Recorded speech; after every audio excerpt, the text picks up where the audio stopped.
বিসমিল্লাহির রহমানির রহিম। আসসালামু আলাইকুম ওয়া রাহমাতুল্লাহ।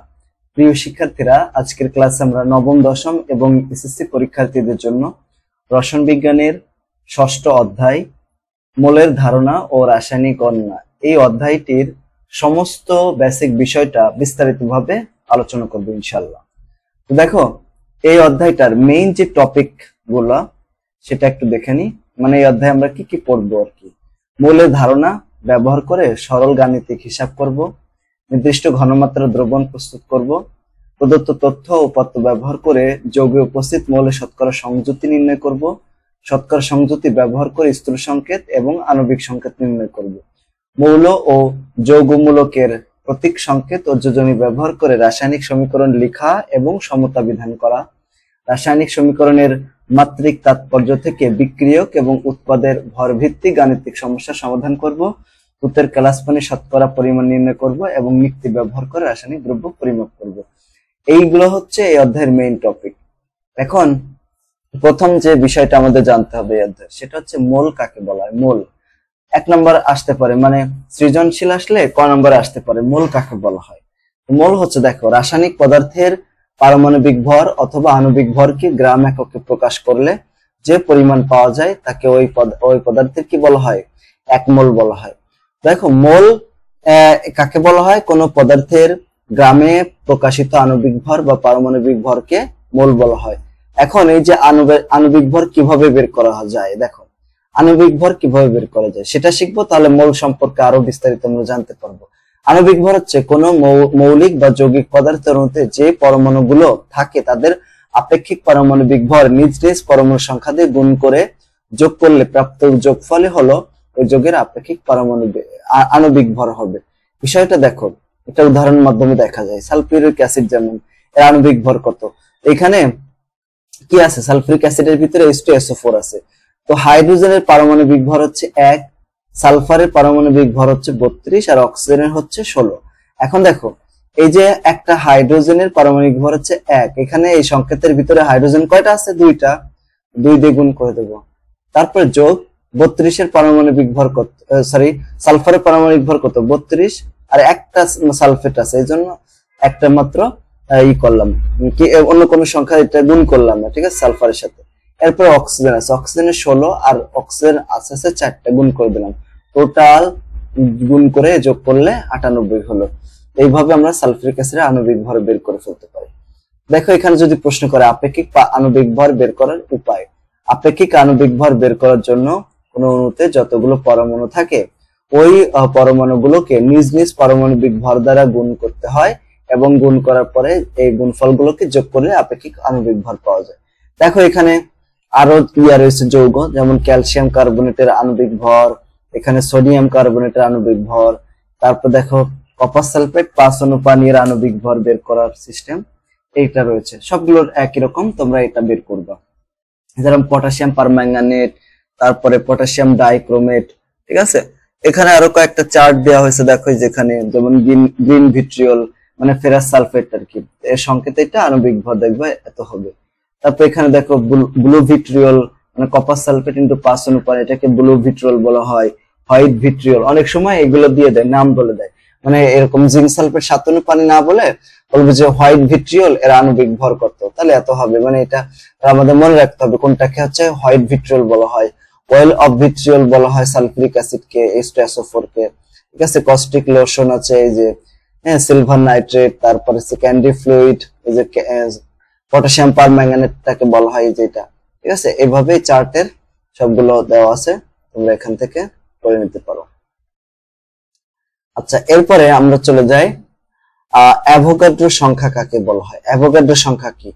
দেখো, অ্যাভোগাড্রো সংখ্যা হলো একটি পদার্থের 1 মোলে একক সংখ্যক, অর্থাৎ এই যে 6.023 10⁻23, এই সংখ্যাটিকে অ্যাভোগাড্রো ধ্রুবক ও বলা হয়ে থাকে। দেখো, এই যে অ্যাভোগাড্রো সংখ্যা হলো একটি পদার্থের মোলে একক সংখ্যা, মানে প্রত্যেকটা পদার্থের, ঠিক আছে, 1 মোলে। যেমন দেখো, 1 মোল পরমাণুতে এতটি পরমাণু থাকে, 1 মোল অণুতে এতটি অণু থাকে, 1 মোল আয়নে এতটি কি থাকে? আয়ন থাকে। তো প্রত্যেক পদার্থের 1 মোলে যতটুকু কি থাকে বলতো? পরমাণু, আয়ন বা অণু থাকে, ওটাকে বলা হয় অ্যাভোগাড্রো সংখ্যা। এটাকে আমরা Na দ্বারা প্রকাশ করতে পারি, যেটাকে অ্যাভোগাড্রোর সংখ্যাকে Na দ্বারা প্রকাশ করা হয়, এই যে সংখ্যা। এরপরে দেখো একটা সমস্যা 1 নম্বর, একটি পানি H2O অণুর ভর কত? একটা পানির অণুর ভর কত আর কি। দেখো 1 মোল পানি মানে কত? 1 মোল পানি মানে 18 গ্রাম পানি। আচ্ছা 18 গ্রাম কিভাবে হলো? আণবিক ভর, আণবিক ভর H2O না, তো হাইড্রোজেন, একটা হাইড্রোজেন গুণ কত? দুইটা আছে, ঠিক আছে। একটা হাইড্রোজেনের পারমাণবিক ভর হচ্ছে 1, তার সাথে দুইটা আছে তাই 2 গুণ করলাম, যোগ এই যে অক্সিজেনের 16, যোগ করলে কত আছে? 18 হলো। তাহলে আমরা বলতে পারি যে এই যে 1 মোল মানে 18 গ্রাম পানি, তো 18 গ্রাম মানে কত? 6.023 10 টু দি পাওয়ার 20 কি পানির অণু, H2O এর অণু। এখন এই যে 6.023 10 টু দি পাওয়ার 20 অণু, এটি পানি H2O অণুর ভর কত? 18 গ্রাম। তাহলে একটা অণুর ভর কত হবে? তাহলে একটা অণুর দেখো এই 18 গ্রাম হচ্ছে কয়টা? এই যে 6.023 এতটি অণুর ভর, এই যে এতটি অণুর ভর কত? 18 গ্রাম। তাহলে একটা অণুর ভর কত হবে? এটা দিয়ে ভাগ করে দিতে হবে, 18 কে এটা দিয়ে ভাগ করে দিলাম, ভাগ করে ক্যালকুলেটর চেপে দেখো এই মানটা বের করবা। তারপর দেখো 2 নম্বর সমস্যা, এখানে 1 গ্রাম সালফিউরিক অ্যাসিডে কতগুলো সালফিউরিক অ্যাসিড থাকে, মানে অণু থাকে আর কি, কতগুলো অণু সংখ্যা বের করতে হবে। তো 1 মোল সালফিউরিক অ্যাসিড মানে কত? 98 গ্রাম সালফিউরিক অ্যাসিড। কিভাবে? এই যে দেখো হাইড্রোজেনের 1 আর হাইড্রোজেন আছে সংকেতে 2টা, যোগ এখানে 32 আর কত 16 গুণ 4, টোটাল যোগ করলে কত হলো? 98 গ্রাম। আর আমরা বলতে পারি যে 98 গ্রাম সালফিউরিক অ্যাসিডের কয়টি অণু আছে? 6.023 10 to the power 23 T sulphuric অ্যাসিডের অণু আছে। তাহলে 1 গ্রামে কয়টা আছে? তাহলে ভাগ করে দিতে হবে, ভাগ করলাম এত হলো। আবার এখানে যদি বলে 5 গ্রাম পানি H2O তে কত মোল পানি বিদ্যমান রয়েছে, দেখো তো 1 মোল পানি মানে কত? 18 গ্রাম পানি। তার মানে বলতে পারি 18 গ্রামে হচ্ছে 1 মোল, তাহলে 1 গ্রামে কত মোল? 1/18, 18 মোল। এখন 5 গ্রামে কত হবে? 5 গ্রাম, তাহলে 5 গুণ করে দিতে হবে, ওই কি 0.277 মোল পানি হলো। আর তারপরে সমস্যা হচ্ছে 1 গ্রাম সালফিউরিক অ্যাসিড H2SO4 এ কতগুলো হাইড্রোজেন আছে, সালফার আছে এবং অক্সিজেন পরমাণু আছে। দেখো এখানে 1 মোল সালফিউরিক অ্যাসিডের আণবিক ভর কত? 98 গ্রাম। এটাতে কয়টি আছে, অণু আছে? এই যে এটা 6.023 10 টু দি পাওয়ার 23, মানে অ্যাভোগাড্রো সংখ্যার সমান পরিমাণ অণু রয়েছে। তাহলে 1 গ্রাম সমান কত আছে? 1 গ্রাম তাহলে 98 দ্বারা ভাগ করে দিলাম, এই মানটা এত আসলো, ঠিক আছে। এখানে প্রতিটি সালফিউরিক অ্যাসিডে কয়টি অণু আছে? দেখো 2টা পরমাণু রয়েছে, মানে একটা অণুতে কয়টি কি আছে? 2টি পরমাণু আছে হাইড্রোজেন, আর একটা আছে সালফার পরমাণু, আর 4টা আছে অক্সিজেন পরমাণু রয়েছে। তাহলে এখানে তাহলে ওই যে এতটি অণুর ভিতরে তাহলে কত আছে? এই যে এতটি অণুতে কয়টা আছে? তাহলে এর সাথে 2 গুণ করে দেবো, সালফার হাইড্রোজেনের ক্ষেত্রে, অক্সিজেনের ক্ষেত্রে 4 গুণ করে দেবো, এটাই। তো এখানে 2 গুণ করে দিলাম, তাহলে এতটি হচ্ছে কি আছে? হাইড্রোজেন পরমাণু আছে, সালফারের ক্ষেত্রে ওখানে সংখ্যা একটা আছে তাই 1 গুণ করলাম, আর অক্সিজেনের ক্ষেত্রে 4টা আছে তাই 4 গুণ করে দিলাম। এতটি কি রয়েছে বলতো? পরমাণু রয়েছে। এরপরে আমরা নতুন একটা টপিক জানবো, সেটা হচ্ছে গ্যাসের মোলার আয়তন কাকে বলা হয়। 1 মোল গ্যাসীয় পদার্থ যে আয়তন দখল করে তাকে ওই গ্যাসের কি বলা হয়? মোলার আয়তন বলা হয়। তো মোলার আয়তন এসটিপি মানে হলো, দেখো এসটিপি তে মোলার আয়তনের মান হচ্ছে 22.4 লিটার। তো এসটিপি জিনিসটা কি? এসটিপি হচ্ছে স্ট্যান্ডার্ড টেম্পারেচার এন্ড প্রেসার, মানে পুরো নাম। এসটিপি এর পুরো নাম হচ্ছে স্ট্যান্ডার্ড টেম্পারেচার এন্ড প্রেসার, বাংলায় যাকে বলা হয় প্রমাণ তাপমাত্রা এবং চাপ, ঠিক আছে, বা আদর্শ তাপমাত্রা এবং চাপ বলা হয়। এই তাপমাত্রায় কি করা হয়? মনে করো কি একটা জিনিস আমি এখানে পরীক্ষা করলাম, হ্যাঁ, যে কোনো একটা জিনিস, এই পরীক্ষাটা আমরা করলাম। তো এটা মনে করো ঢাকায় করলাম কোন একটা রুমে। এখন আমি যদি সেম টেম্পারেচার, মানে এখানে যে টেম্পারেচার আছে বা হচ্ছে যে আছে তোমার বায়ুর আর্দ্রতা যা আছে, আমি যদি এই পরীক্ষাটা মনে করো চট্টগ্রাম করলাম, একই পরীক্ষা, তো ওইখানে তো তাপমাত্রা আলাদা, তারপরে বায়ুর আর্দ্রতা আলাদা, ঠিক আছে, চাপ আলাদা, এগুলো আলাদা, তাহলে তো একই রকম ফলাফল আমি পাবো না, হালকা একটু পরিবর্তন হবে। তার জন্য কি করা হয়? এই যে এসটিপি মানে স্ট্যান্ডার্ড টেম্পারেচার প্রেসার একটা ধরে নেওয়া হয়, যেটাতে সব জায়গায় এই কন্ডিশনে তাপমাত্রাটা রাখা হয়, চাপ রাখা হয়, আয়তন রাখা হয়। তাহলে আমি যদি এইখানে মানে ঢাকাতেও যে তাপমাত্রা, চাপ, আয়তন যা রাখি, সেম যদি আমি চট্টগ্রাম রাখতে পারি, তখন আমরা তুলনা করে বলতে পারবো যে একই রকম ফলাফল পাবো তখন, ঠিক আছে। তো এই যে তাপমাত্রা মানে এসটিপি তে তাপমাত্রা ধরা হয়েছে 0°C, এটাকে কেলভিনে নিলে 273 কেলভিন হলো, ঠিক আছে। চাপ ধরায় 1 বায়ুমণ্ডলীয় চাপ মানে 1 atm, 1 atm মানে হচ্ছে 101.3 কিলো প্যাসকেল, আর আয়তন হচ্ছে 22.4 লিটার। এখন যদি এরকম হয় যে এন যদি এক মোল সংখ্যা হয়, ডাব্লিউ যদি গ্রাম এককে ভর হয়, ভি যদি লিটার এককে আয়তন হয়, এন যদি অণু সংখ্যা হয়, আর এমটাকে যদি আমরা আণবিক ভর ধরি, তাহলে এই সূত্রগুলো আমাদের লাগবে। যেমন এন সমান মানে মোল সংখ্যা সমান ডাব্লিউ বাই এম। যদি কোনো কিছুর পরিমাণ দেওয়া থাকে, ঠিক আছে, কোন একটা পদার্থের আণবিক ভর দ্বারা ভাগ করে আমরা মোল সংখ্যা বের করতে পারি। আবার 22.4 দ্বারা মানে লিটারকে যদি আয়তনকে যদি 22.4 দ্বারা ভাগ করি তাহলে মোল সংখ্যা পাওয়া যাবে। আবার যদি অনুসংখ্যাকে এই যে অ্যাভোগাড্রো সংখ্যা দ্বারা ভাগ করি তাহলেও আমরা অনুসংখ্যা মোল সংখ্যা পেয়ে যাব। আচ্ছা, এরপর দেখো 5 নম্বর সমস্যা। আদর্শ তাপমাত্রা এবং চাপে 1 লিটার কার্বন ডাইঅক্সাইড গ্যাসে কতটি অণু আছে? দেখো তো 1 মোল কার্বন ডাইঅক্সাইড মানে কত? 44 গ্রাম কার্বন ডাইঅক্সাইড, 44 গ্রাম আণবিক ভর আর কি, এবং সেটাতে এই যে 6.023 10 to the power 20 carbon dioxide অণু রয়েছে। এখন আদর্শ তাপমাত্রা এবং চাপে এর আয়তন আছে 22.4 লিটার। তাহলে আমরা বলতে পারি না যে এখানে এই যে 22.4 লিটার কার্বন ডাইঅক্সাইড গ্যাসে থাকে কয়টি পরমাণু? এতটি অণু থাকে। তাহলে 1 লিটারে কয়টা থাকে? তাহলে 1 লিটারে ভাগ করে দিলাম, ঠিক আছে না? এই যে এইভাবে।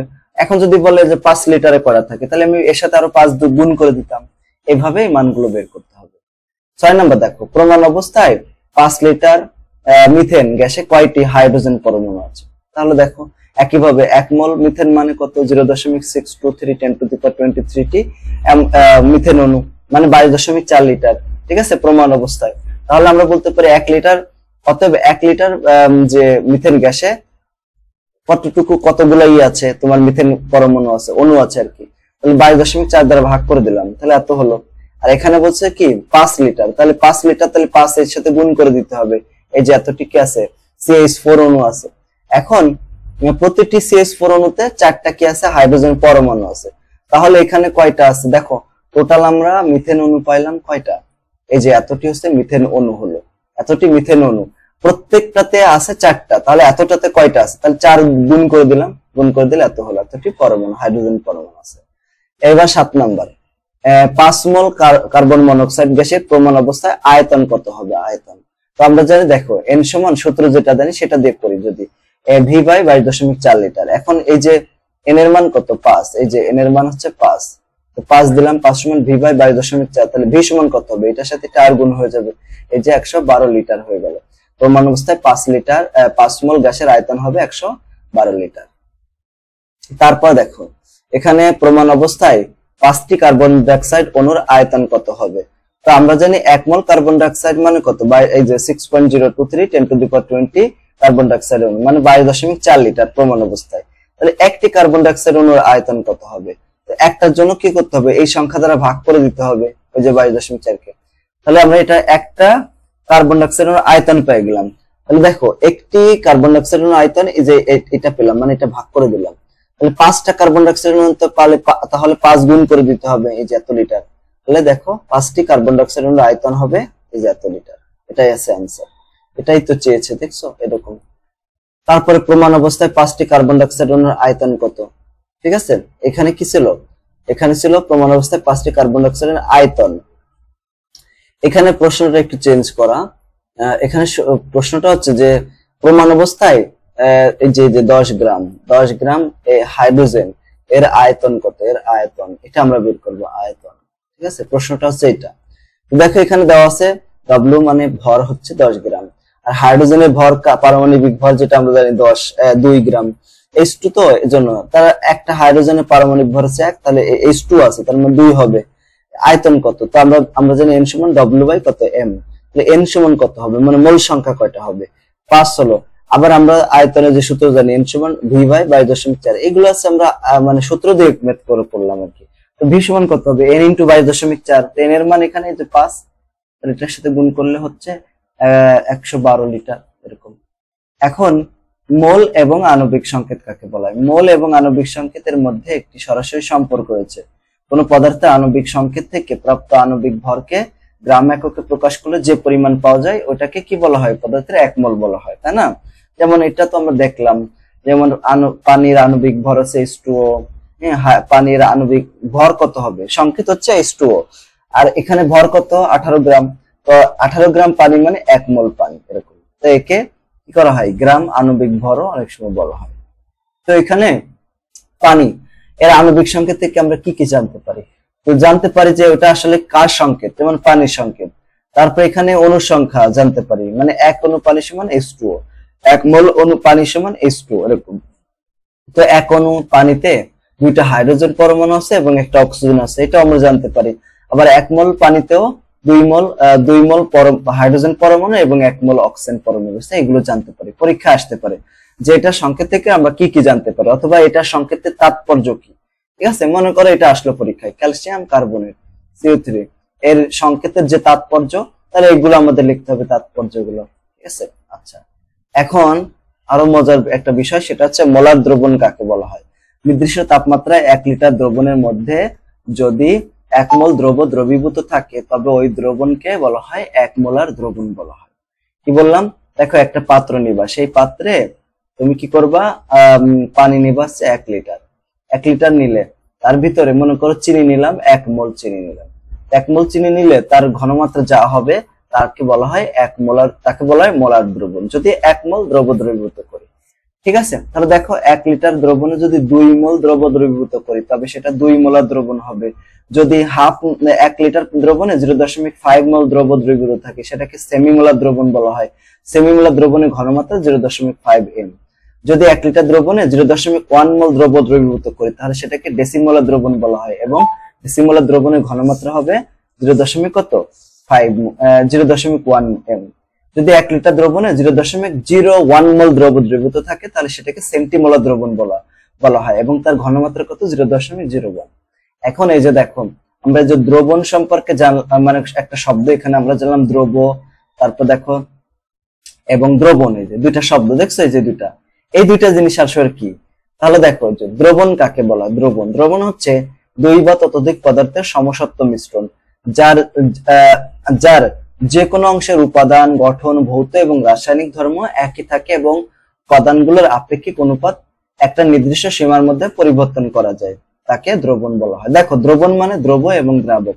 ঠিক আছে, আচ্ছা, তো 2 বা ততোধিক পদার্থের সমসত্ব মিশ্রণ। সমসত্ব মিশ্রণ মানে কি, মানে এমন একটা মিশ্রণ যে মিশ্রণের কি কি আছে উপাদানগুলোকে দেখে বোঝা যায় না। ঠিক আছে, মনে করো আমি তোমাকে একটা গ্লাসে পানি দিলাম, শরবত দিলাম, তাই না, শরবত আমি মনে করি চিনি এবং পানি দিয়ে শরবত বানালাম। এখন তুমি বাইরে থেকে দেখে যদি বুঝতে না পারো যে এর ভিতরে কি আছে, তাহলে সেটাকেই সমসত্ব মিশ্রণ বলা হয়।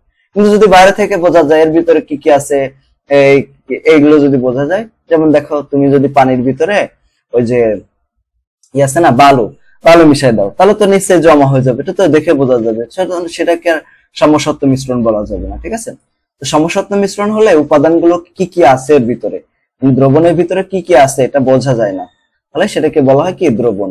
ঠিক আছে, তো দ্রবণের ভিতরে আমরা যেটা অ্যাড করব, মনে করো চিনি দিয়ে অ্যাড করলাম, হ্যাঁ, সেই দ্রবণ, তাহলে কি হবে, চিনিটা হবে দ্রব, আর ওই যে পানির ভিতরে যে আমরা চিনি দিলাম, পানিটা হবে তখন দ্রাবক। ঠিক আছে, এরকম ভাবে। তো দ্রবর সংজ্ঞা কি, দ্রব হচ্ছে দ্রবণে যে পদার্থটি কম পরিমাণে থাকে এবং অপর কোনো তরল, কঠিন বা গ্যাসীয় পদার্থকে মিশে একটি সমসত্ব মিশ্রণ তৈরি করে, তাকে বলা হয় দ্রব। হ্যাঁ, দ্রব বলা হয়, দ্রাব না, দ্রব বলা হয়, দ্রব, সরি দ্রব হবে, যে দ্রব। আর দ্রাবক কাকে বলা হয়, দ্রাবক হচ্ছে দ্রবণে যে পদার্থটির পরিমাণ বেশি থাকে, অর্থাৎ যার ভৌত অবস্থা দ্রবণের ভৌত অবস্থার সঙ্গে মিলে যায়, তাকে বলা হয় কি, তাকে বলা হয় দ্রাবক। তো পানি একটি আদর্শ দ্রাবক। কেন, পানি হলো একটা উত্তম ও অজৈব দ্রাবক, এটি সার্বজনীন দ্রাবক বলা হয়। কারণ কি, কারণ সার্বজনীন দ্রাবক এজন্য বলা হয় যে অধিকাংশ কঠিন, তরল এবং গ্যাসীয় পদার্থ সব এই জলে কি করে, দ্রবীভূত হয়, এজন্য পানিকে আদর্শ কি বলা হয়, দ্রাবক বলা হয়। এখন দেখো দ্রবণ এবং মিশ্রণের মধ্যে পার্থক্য আছে একটা। দ্রবণ এবং মিশ্রণ, দেখো দ্রবণ কি, মিশ্রণ কি। দ্রবণ হচ্ছে 2 বা ততোধিক পদার্থের সমসত্ব মিশ্রণ, যেখানে সব অংশ একই রকম থাকে, আর এখানে 2 বা ততোধিক পদার্থ একত্রে মিশে গেলেও এককভাবে আলাদা থাকে। ঠিক আছে, এরকম ভাবে এটা সমসত্ব মিশ্রণ, আর এটা সমসত্ব বা অসমসত্ব হতে পারে। দ্রব এবং দ্রাবক আলাদা করা যায় না, উপাদানগুলো আলাদা করা যায়। গঠন সর্বত্র একই রকম থাকে, এটা সব জায়গায় একরকম নাও থাকতে পারে, নাও থাকতে পারে। লবণ, পানি, তারপরে পানি, চিনি, কপার, সালফেট, এগুলো দ্রবণ। আবার বালু, পাথর, এটাও দ্রবণ। পানি, তেল, এটাও দ্রবণ। আবার লোহা, গন্ধকের যে মিশ্রণ, এটাও একটা দ্রবণ, মিশ্রণ, সরি, এরকম উদাহরণ দিয়ে বোঝানো যায়, একটা গ্লাসে অর্ধেক পানি নিই এবং তাতে সামান্য পরিমাণ লবণ মিশাই, দেখা যাবে লবণ পুরোপুরি দ্রবীভূত হয়ে গেছে। এটাকে কি বলা হয়? এখানে পানি হচ্ছে দ্রাবক, লবণ হচ্ছে দ্রব, পুরো মিশ্রণ তৈরি হলো, এটাকে বলে দ্রবণ। পানিকে দ্রাবক হিসেবে ব্যবহার করলে তাকে আমরা জলীয় দ্রবণ বলতে পারি, ঠিক আছে, অ্যাকুয়াস সলিউশন বলি। দেখো এরপরে দেখো লঘু এবং গাঢ় দ্রবণ। অনেক সময় দেখবা লঘু শব্দটা থাকে, গাঢ় শব্দটা থাকে, মানে কি? মানে হচ্ছে দেখো যদি আমরা 250 ml পানিতে 10 গ্রাম লবণ মিশাই, হ্যাঁ, তাহলে এর ঘনমাত্রা যা হবে, যদি 15 গ্রাম লিখাই তাহলে ঘনমাত্রা আরো বেশি হবে না? তো 15 যে গ্রাম মিশালাম এটাকে গাঢ় দ্রবণ বলা হয়। আর যদি কম মিশাই তাহলে সেটাকে লঘু। লঘু মানে পাতলা, ঠিক আছে। একই পরিমাণ দ্রব্য কিন্তু দ্রাবকের পরিমাণ বেশি, তখন সেটাকে লঘু দ্রবণ বলা হয়। একই পরিমাণ দ্রব্য নিলাম কিন্তু দ্রাবকের পরিমাণ কম নিলাম, সেটাকে কি বলা হয়? গাঢ় দ্রাবক বলা হয়, এরকম। এখন প্রমাণ দ্রবণ কাকে বলা হয়? যে দ্রবণের ঘনমাত্রা নির্দিষ্ট এবং সুনির্দিষ্ট ভাবে জানা থাকে, হ্যাঁ, তাকে প্রমাণ দ্রবণ বলা হয়। মানে যে দ্রবণের ঘনমাত্রা আমাদের মুখস্থ আছে। যেমন যদি আমি বলি মোলার দ্রবণ, তো মোলার দ্রবণ মানে কি? মোলার দ্রবণ মানে 0.1 m, মোলার দ্রবণের ঘনমাত্রা আছে 1 m, তাহলে এটাকে বলা হয় মোলার দ্রবণ। এই যে ঘনমাত্রা আমরা জানলাম, ঠিক আছে। তো এরকম ভাবে সেমি মোলার দ্রবণের ঘনমাত্রা কত? 0.5 মোল। তারপর সেন্টিমোলার 0.1, তারপর 0.0001 আর কি, হ্যাঁ, ডেসিমোলার 0.1, এরকম। যে দ্রবণের ঘনমাত্রা আমাদের জানা আছে তাকে প্রমাণ দ্রবণ বলা হয়। তো প্রমাণ দ্রবণ আবার দুই রকমের। একটা হচ্ছে কি প্রাথমিক প্রমাণ দ্রবণ বা প্রাইমারি স্ট্যান্ডার্ড পদার্থ, এবং সেকেন্ডারি স্ট্যান্ডার্ড পদার্থ। দেখো প্রাইমারি স্ট্যান্ডার্ড পদার্থ কাকে বলা হয়? যে দ্রবণটাকে দীর্ঘদিন রেখে দিবা কিন্তু ঘনমাত্রার কোনো পরিবর্তন হবে না, হ্যাঁ, এটাকে বলা হয় প্রাইমারি স্ট্যান্ডার্ড পদার্থ। আর সেকেন্ডারি কাদেরকে বলা হয়? যার ঘনমাত্রা কি করে পরিবর্তন হয়ে যায়, কিছুদিন রাখবা ওর ঘনমাত্রা চেঞ্জ হয়ে যাচ্ছে। দেখো এখন দেখো আমরা এখানে উদাহরণ দেখলাম, এই যে এইখানে যতগুলো উদাহরণ আছে সব হচ্ছে প্রাইমারি স্ট্যান্ডার্ড পদার্থ, আর এখানে দেখো এটাকে বলা হয় সেকেন্ডারি স্ট্যান্ডার্ড পদার্থ। দেখো তো একটা টেকনিকের মাধ্যমে আমরা জিনিসটা মনে রাখতে পারি, হ্যাঁ, সংকেতের ভিতরে যদি সি থাকে, দেখো এটা কিন্তু কার্বন না, এটা কিন্তু সি, এটা কিন্তু কার্বন না। কি বললাম? সি, সি বলেছে, সি। যদি সি থাকে তাহলে সেটা প্রাইমারি স্ট্যান্ডার্ড পদার্থ। দেখো এখানে কার্বন আছে, সি আছে, এখানে সি আছে, এখানে সি আছে, হ্যাঁ। তো এখানে বেশিরভাগই সি থাকে, বেশিরভাগ সংকেতের ভিতরে কি থাকে? সি থাকে। সি থাকলে সেটা প্রাইমারি স্ট্যান্ডার্ড পদার্থ হবে, আর সি না থাকলে সেটাই বেশিরভাগই সি না থাকে না, সেটা হচ্ছে সেকেন্ডারি স্ট্যান্ডার্ড পদার্থ। তবে ব্যতিক্রম হচ্ছে HCl। দেখো এখানে কিন্তু সি আছে, সি থাকা সত্ত্বেও এটা স্ট্যান্ডার্ড পদার্থ, প্রাইমারি স্ট্যান্ডার্ড পদার্থ না, এটা সেকেন্ডারি স্ট্যান্ডার্ড পদার্থ, এটা আছে ব্যতিক্রম।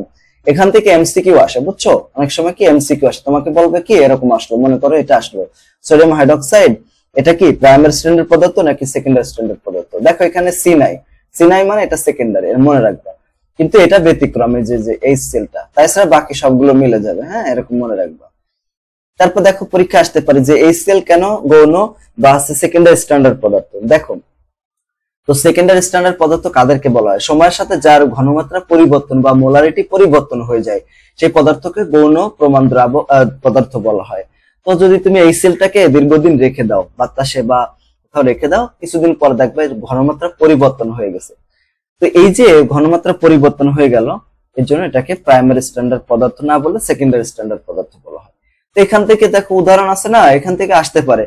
এটা আসলো, মনে করো সোডিয়াম কার্বনেটকে কেন প্রাইমারি স্ট্যান্ডার্ড পদার্থ বলা হয়? ওই যে ঘনমাত্রা পরিবর্তন হয়ে যায় এই জন্য, ঠিক আছে, এরকম।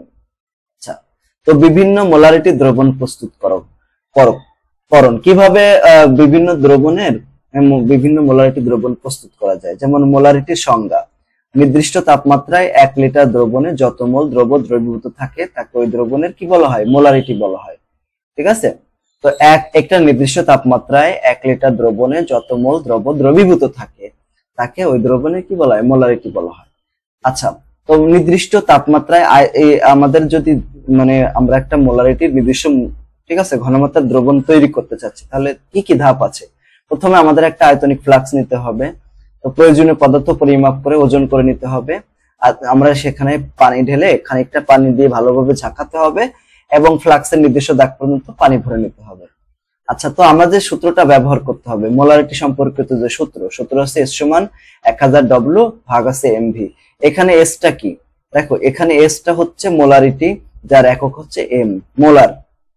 আর ডব্লিউটা হচ্ছে দ্রব্যের পরিমাণ বা দ্রব্যের ভর, এটার একক হচ্ছে গ্রাম, ভি হচ্ছে দ্রবণের আয়তন, একক থাকবে লিটার এককে, মিলিলিটারে, আর এম হচ্ছে দ্রবণের আণবিক ভর, এটা আমরা বের করতে পারি। দেখো যদি কখনো যদি আয়তনটা লিটারে থাকে তো এটাকে 1000 দ্বারা গুণ করে নেব, হ্যাঁ, গুণ করে আমরা মিলিলিটার এককে কনভার্ট করে নিতে পারি।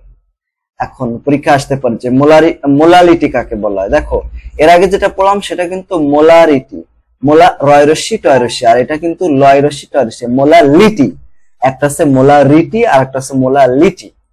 তো মোলালিটি হলো একটি দ্রবণে দ্রবীভূত দ্রব্যের মোল সংখ্যা যা প্রতি কেজি দ্রাবকে বিদ্যমান থাকে, ঠিক আছে। এর একক মোল পার কেজি।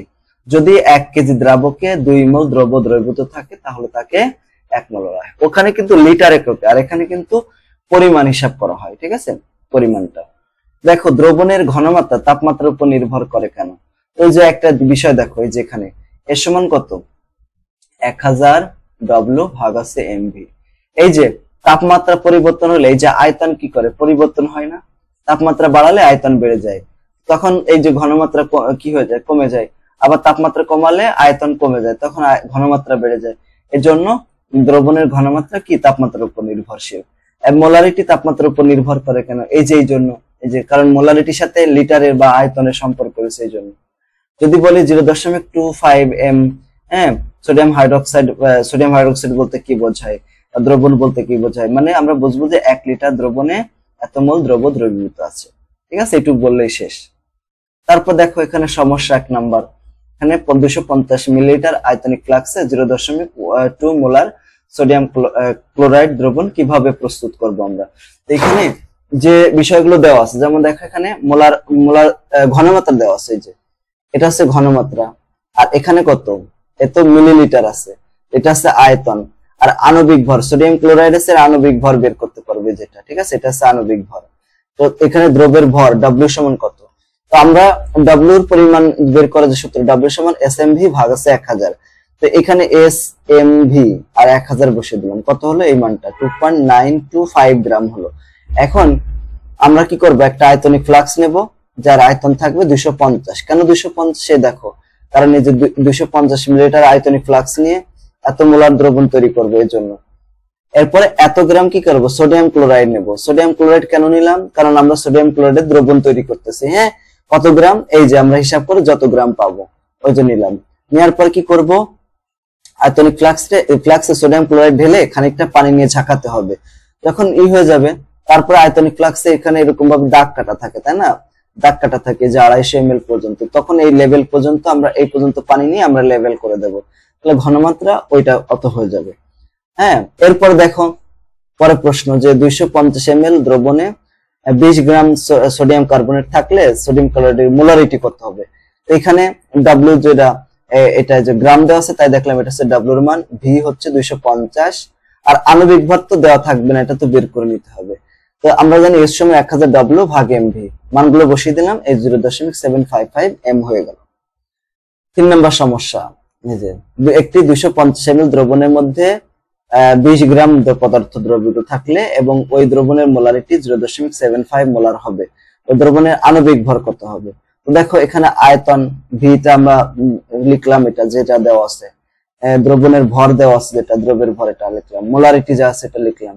এখন আমরা এম সমান কি লিখতে পারি, 1000 ডব্লিউ ভাগ আছে এসভি, মান বসিয়ে দিলাম, এই যে 105 হয়ে গেল। তাহলে আমরা বলতে পারি এটা সম্ভবত সোডিয়াম কার্বনেট, ঠিক আছে।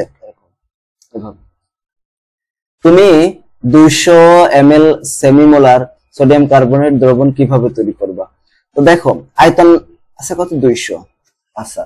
এবার মোলারিটি কত, মোলারিটি হচ্ছে 0.5 এম। কেন, কারণ এই যে সেমিমোলার দ্রবণ মানে 0.5 মোলার। আণবিক ভর সোডিয়াম কার্বনেট আছে, তাহলে 105 বের করলাম, এখন ডাব্লিউর মান বের করলাম, এই যে এত হলো। তারপরে ওই যে ধাপগুলো আছে ওই ধাপগুলো লিখে দেবো, ঠিক আছে, এভাবে শেষ। এরপর দেখো এক কাজ আছে, একটা 100 মিলিলিটার দ্রবণে 4 গ্রাম যদি থাকে সোডিয়াম কার্বনেট থাকলে দ্রবণের মোলারিটি কত হবে। তো মোলারিটি আমরা বের করলাম, এস এর মান যেভাবে। আবার একই রকম আরেকটা প্রশ্ন, এটাতে মোলারিটি কত হবে, সেম ভাবে তোমরা বের করবা। অনেক সময় শতকরা এককে তোমাকে মোলারিটি বের করতে বলে, ঠিক আছে। যদি আমরা এই যে অঙ্কটা লাস্ট এটা করতেছি, এটা যদি বলে যে শতকরা এককে ঘনমাত্রা কত হবে, তো শতকরা এককে ঘনমাত্রা হচ্ছে দ্রবের ভর ভাগ হচ্ছে দ্রবের আয়তন গুণ হচ্ছে 100%, কিন্তু পার্সেন্ট দিতে হবে।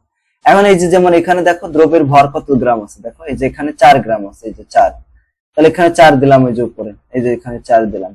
আর আয়তন কত, দেখো একটা আয়তন আছে কত, এই যে 100, নিচে 100 দিয়ে দিলাম আর এটাকে 100 দিয়ে গুণ করে দিলাম, এগুলো কাটা, উপরে 4%। অনেক সময় তোমাকে শতকরা এককে কনভার্ট করে দিতে বলতে পারে। আচ্ছা, তো আমরা যে ঘনমাত্রা বিষয়ে যে প্রশ্নগুলো ছিল সব শেষ করে ফেললাম। এখন যেটা আমরা জানবো সেটা হচ্ছে যৌগে মৌলের শতকরা সংযুতি। এটা আর একটা ইম্পর্টেন্ট টপিক। দেখো শতকরা সংযুতি মানে কি, কোন যৌগের 100 গ্রাম দ্রাবকের পদার্থের মধ্যে কোন নির্দিষ্ট মৌলের যত গ্রাম থাকে তাকে ওই মৌলের শতকরা সংযুতি বলা হয়, পার্সেন্টেজ কম্পোজিশন বলা হয়। এখন দেখো শতকরা সংযুতি মানে কি, শতকরা সংযুতি হচ্ছে মৌলের পারমাণবিক ভরটাকে পরমাণু সংখ্যা দ্বারা গুণ করে 100 দ্বারা গুণ করতে হবে এবং তাকে আণবিক ভর দ্বারা ভাগ করে দিতে হবে, যা হবে সেটাকে শতকরা নিতে হবে। এখন যেমন HCl যৌগে হাইড্রোজেন এবং ক্লোরিনের শতকরা সংযুতি কত, দেখো HCl এর আণবিক ভর বের করতে হবে। তো এখানে হাইড্রোজেন আছে, হাইড্রোজেন এবং এখানে ক্লোরিনের 35.5 যোগ করলে কত, 36.5 হবে। এখন হাইড্রোজেনের শতকরা সংযুতি কত হবে, এখানে দেখো প্রশ্ন ইয়াটা কি, সূত্রটা কি, মৌলের পারমাণবিক ভর। তো হাইড্রোজেনের পারমাণবিক ভর কত, 1, তাকে পরমাণুর সংখ্যা দ্বারা, এখানে এই সংকেতের ভিতরে কয়টা হাইড্রোজেন আছে, হাইড্রোজেন তো একটাই আছে, তাহলে 1 দিয়ে গুণ করতে হবে এবং ভাগ করতে হবে কত দ্বারা, আণবিক ভর দ্বারা। এখানে আণবিক ভর কত, 36.5, এই যে যা হবে সেটাকে আবার 100 দ্বারা গুণ করে দিলাম, তাহলে এবার এটা হিসাব করে 2.75 হলো। একইভাবে ক্লোরিনটাও বের করলাম, এখানে আরো অনেক শতকরা সংযুতি বের করা হয়েছে, যেমন দেখো পানিতে শতকরা সংযুতি কিভাবে বের করেছি। তারপর দেখো এখানে এই যে সালফিউরিক অ্যাসিডে হাইড্রোজেন, সালফার এবং অক্সিজেনের শতকরা সংযুতি সেম ভাবে বের করবা। তারপর এখানে দেখো এই যৌগটাতে অ্যালুমিনিয়াম, সালফার এবং অক্সিজেনের শতকরা সংযুতি, প্রথমে আমাদের আণবিক ভর বের করে নিতে হবে। তারপর দেখো অ্যালুমিনিয়ামের শতকরা সংযুতি, অ্যালুমিনিয়াম কয়টা আছে, 2টা, একটার আছে আণবিক পারমাণবিক ভর 17, কত 27, তার সাথে 2 গুণ করতে হবে, 2টা আছে জন্য, বাকিগুলো সব সেম ভাবে করতে হবে। এরপর দেখো এখানে সোডিয়াম ক্লোরাইডের শতকরা সংযুতি বের করছি। এখন শতকরা সংযুতি তো বের করলাম, এখন আমরা শতকরা সংযুতি যদি দেওয়া থাকে সেখান থেকে স্থূল সংকেত কিভাবে আমরা বের করতে পারি, স্থূল সংকেত বের করবো। এখন কথা হচ্ছে স্থূল সংকেত জিনিসটা কি। স্থূল সংকেত হচ্ছে যে সংকেত দ্বারা একটা অণুতে বিদ্যমান পরমাণুগুলোর সরলতম পূর্ণ সংখ্যার অনুপাত বোঝানো হয় তাকে স্থূল সংকেত বলা হয়, তাই না? বিষয়টা একটু খেয়াল করো। মনে করো একটা যৌগের সংকেত লিখলাম, এখানে আছে C2H2 আছে এরকম, দেখো এইটাকে বলা আণবিক সংকেত। এখন এটাকে দেখো কার্বন কয়টা আছে, 2টা, হাইড্রোজেনের কিন্তু 2টা আছে, কমন সংখ্যা কত, 2 জায়গায় 2 2 আছে, তো এটাকে ভাগ করে দেবো 2 দিয়ে, ভাগ যদি করে এই 2 কাটা এই 2 কাটা, তাহলে থাকলো কি CH। এই যে CH টাকে বলা হবে কি, CH টাকে বলা হবে স্থূল সংকেত, এটাকে কি বলা হবে, স্থূল সংকেত বলা হবে। ওকে, আবার মনে করো এই যে C6H6 এরকম আছে, তো এখানে 2 জায়গায় 6 6 আছে, তো ভাগ করে দিলাম, তাহলে কত হবে, এখানে কাটাকাটি যে এটাও CH থাকলো, এটাও স্থূল সংকেত হবে। স্থূল সংকেত দ্বারা বোঝায় অনুপাত বোঝানো হয়, মানে ঠিক আছে, পূর্ণ সংখ্যার সরলতম অনুপাত বোঝায়, একে স্থূল সংকেত বলা। এখন স্থূল সংকেত বের করার 4টা ধাপ রয়েছে, এই ধাপগুলো কি কি। প্রথম ধাপ, প্রতিটি মৌলের শতকরা সংযুতিকে তার নিজ নিজ পারমাণবিক ভর দ্বারা ভাগ করতে হবে। তারপরে এই ভাগফলের ভিতরে যে সংখ্যাটা সর্বনিম্ন মানে সবচেয়ে ছোট, ওই সংখ্যাটা দ্বারা আবার পুরা সব ভাগগুলোকে আবার ভাগ করতে হবে। এবার প্রাপ্ত অনুপাতগুলো পূর্ণ সংখ্যা যদি না হয় তাহলে উপযুক্ত সংখ্যা দ্বারা গুণ করব। মনে করো যদি দশমিক আসে, মনে করো 1.5 আসলো, তাহলে এটাকে পূর্ণ সংখ্যায় নেওয়ার জন্য কি করতে হবে, এমন সংখ্যা দ্বারা গুণ করতে হবে যাতে 1.5টা পূর্ণ সংখ্যা হয়ে যায়। 1.5 কে যদি আমরা 2 দ্বারা গুণ করে দিই তখন এটা কি হয়ে যাবে, 3 হয়ে যাবে। কিন্তু তুমি যদি আর 4 দ্বারা গুণ করতে দাও তাহলে তো পূর্ণ সংখ্যা হবে না, এমন সংখ্যা দ্বারা গুণ করতে হবে যাতে পূর্ণ সংখ্যা আসে। এরপরে যেটা হবে সেটা দিয়ে নিচে নিচে লিখে প্রতীকগুলো বসিয়ে আমরা স্থূল সংকেত বের করতে পারি। যেমন দেখো একটা যৌগে কার্বনের শতকরা সংযুতি দেওয়া আছে 70% এবং হাইড্রোজেনের আছে 70%, আমরা এটার শতকরা সংযুতি বের করব, থেকে স্থূল সংকেত বের করব। তাহলে প্রথম ধাপ, ওই যে 4টা ধাপ দেখছো, ওই যে 4টা ধাপ আছে, এই ধাপগুলো আমরা দেখব। তো 4টা ধাপ তো সবগুলোর ক্ষেত্রে না, কোন বেশিরভাগই 3টা ধাপ আসবে। দেখো প্রথম ধাপ হচ্ছে প্রতিটি মৌলের শতকরা সংযুতিকে কি করব, পারমাণবিক ভর মানে নিজ নিজ পারমাণবিক ভর দ্বারা ভাগ করে দেব। যেমন দেখো এখানে কার্বন কার্বন আছে 92.31%। তোর পারমাণবিক ভর কত? 12 দ্বারা ভাগ করে দিলাম, ভাগ করলে এই যে এই মানটা আসে, এই যে এত আসে। আবার এখানে হাইড্রোজেন আছে, দেখো হাইড্রোজেনও 7.69%। ওটার পারমাণবিক ভর কত? 1 দ্বারা ভাগ করলাম। এখন ভাগ করলাম, দেখলাম যে ভাগফল দুইটাই কিন্তু সেম, একই রকম। যদি একই রকম হয় তাহলে এখান থেকে যে কোনো একটা সংখ্যা নিলেই সমস্যা নেই, ঠিক আছে? যদি একই রকম হয় তাহলে এখান থেকে যে কোনো একটা সংখ্যা নেব। আর যদি এর ভিতর যদি একটা বেশি ছোট থাকতো তাহলে ছোটটা নিতাম। তাহলে দুই ধাপ হচ্ছে ভাগফল গুলোর ক্ষুদ্রতম সংখ্যা দিয়ে, এখান থেকে দুইটাই তো সেম, তাহলে যে কোনো একটা নিলে হচ্ছে। সংখ্যা দ্বারা আমরা ওই ভাগফল, এই যে দুইটা ভাগফল হলো, এই দুইটা ভাগফল গুলোকে আবার ভাগ করে দেবো।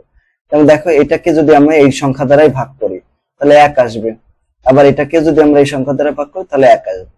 এই একটাও পূর্ণ সংখ্যা, এটাও পূর্ণ সংখ্যা। এজন্য আমাদের এই যে এখানে দেখো তৃতীয় যে ধাপটা এখানে আমরা লিখেছিলাম, এই ধাপটার আর দরকার হচ্ছে না, তার জন্য এই চতুর্থটাকে তখন আমরা তৃতীয় ধাপ লিখে দিলাম। এখন কার্বন আছে কয়টা? একটা। হাইড্রোজেন আছে কয়টা? একটা। তাহলে এটা সংকেত CH হয়ে গেল, শেষ সংকেত, এটাই স্থূল সংকেত। এখন মনে করো আর একটা উদাহরণ, এই যে এখানে কোন যৌগে মৌলগুলোর শতকরা সংযুতি বের করতে হবে। হাইড্রোজেন আছে এত%, সালফার আছে এত%, অক্সিজেন এত%। আমাদের যৌগতে কি করতে হবে? স্থূল সংকেত বের করব। এটা হবে স্থূল সংকেত, ঠিক আছে? স্থূল সংকেত, স্কুল লেখা হয়ে গেছে আর কি। আচ্ছা, তো দেখো এখানে সমাধান। প্রথমে কি করব? পারমাণবিক ভর দিয়ে ভাগ করতে হবে। তো এই যে হাইড্রোজেনের শতকরা সংযুতি দেওয়া আছে, এটাকে পারমাণবিক ভর দ্বারা ভাগ করে দিলাম, এটা হলো। সালফারে 32 দ্বারা ভাগ করলাম, অক্সিজেনের 16 দ্বারা ভাগ করলাম, এটা হলো। এই সংখ্যাগুলোর ভিতরে সবচেয়ে ছোট সংখ্যা কোনটা? এটা না? দেখো, তাই লিখলাম যে এটা। ক্ষুদ্রতম মান দিয়ে ভাগফল গুলোকে পুনরায় ভাগ করতে হবে। হাইড্রোজেনকে যদি এই সংখ্যা দ্বারা ভাগ করি তাহলে 2 হয়, সালফারকে যদি ভাগ করি 1 আসে, একই সংখ্যা তো। আবার অক্সিজেন ভাগ করে 4 আসে। এখন HS আর এখানে 4 আছে। তা হাইড্রোজেন কয়টা আছে? দেখো এই যে এই দুইটা, দেখছো এই দুই বসে দিলাম। আর 1 আছে সালফার, 1 আর 2 এর দরকার হয় না, হ্যাঁ। আর এখানে অক্সিজেন কয়টা? 4টা, 4 দিয়ে দিই, এই যেটা। তো এখানে আমরা এটাকে H2SO4 লিখতে পারি, শেষ। এরপর দেখো যোগে এই ইয়াগুলো দেওয়া আছে, এই যে এত% আছে। শতকরা সংযুতি বের করো, স্থূল সংকেত বের করো, স্থূল সংকেত হবে, তো এভাবে বের করবা। এখন এটা একটু ব্যতিক্রম, দেখো 3 গ্রাম কার্বন এবং 4 গ্রাম অক্সিজেন যৌগ গঠন করেছে।